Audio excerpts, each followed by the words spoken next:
saya Pak Yan, di mana sekarang kita akan membahas jangka sorong. Ini adalah materi yang biasanya keluar di ujian nasional ataupun di ujian akhir sekolah. Saya punya contoh soal seperti ini adik-adik, di mana jangka sorong itu terdiri dari dua skala. Yang pertama ini adalah disebut sebagai skala utama,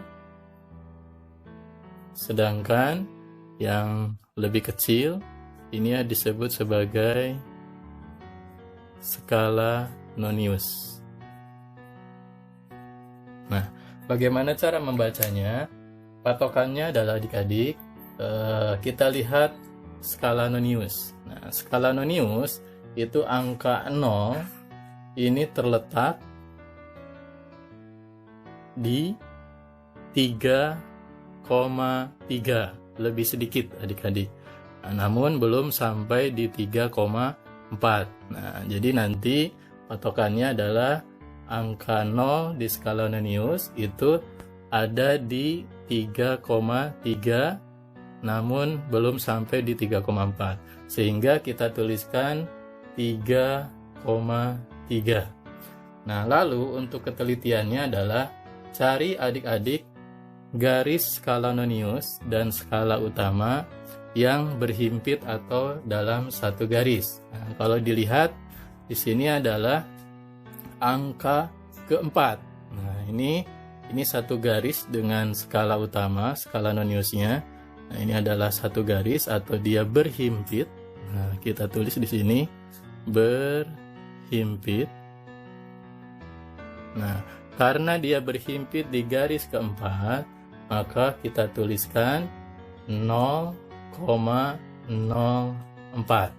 Nah, kalau misalkan di soal lain dia berhimpit di garis ke-6, berarti dituliskan 0,06. Paham ya adik-adik? Nah, setelah itu barulah kita jumlahkan.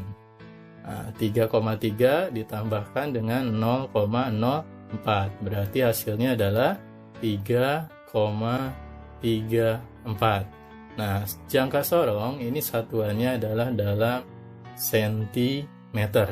Nah, sehingga kita bisa dapatkan untuk perhitungannya atau pembacaan dari jangka sorong tersebut adalah berapa adik-adik?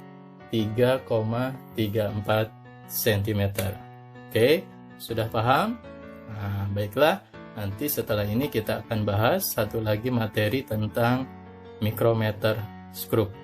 Nah, adik-adik, ini adalah materi untuk mikrometer skrup. Nah, untuk mikrometer skrup sama seperti jangka sorong, di mana mempunyai dua skala. Nah, ini adalah skala utama,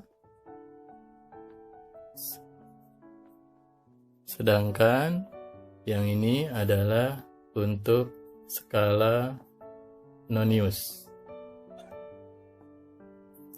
Nah, adik-adik, untuk membacanya dalam mikrometer skrup, kita lihat patokannya adalah garis yang ini adik-adik. Nah, kita lihat untuk garis yang ini, pada skala utama dia sudah melewati 5.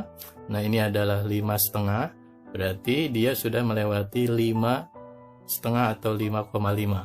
Nah, kalau misalkan garis ini adalah masih di sekitar sini melewati 5, maka kita tulis 5. Nah, tapi karena dia sudah melewati 5,5 atau 5,5, berarti kita tuliskan 5,5. Nah, untuk ketelitiannya adik-adik, nah, kita lihat garis pada skala utama dia berhimpit dengan skala nonius pada garis ini adalah garis ke-20, ini adalah garis ke-21, dan ini adalah garis ke-22. Nah, berarti dia berhimpit di garis ke-22. Nah, ini 22. Nah, ini untuk patokannya cari garis yang berhimpit satu garis skala utama dengan skala nonius.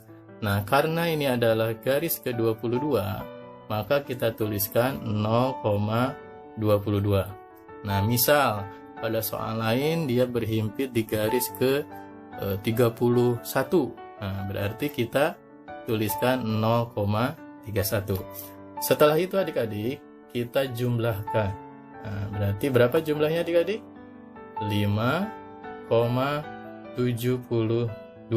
Nah, untuk satuan dari mikrometer skru ini adalah milimeter. Nah, sehingga kita dapatkanlah dalam pembacaan mikrometer tersebut adalah 5,72 milimeter.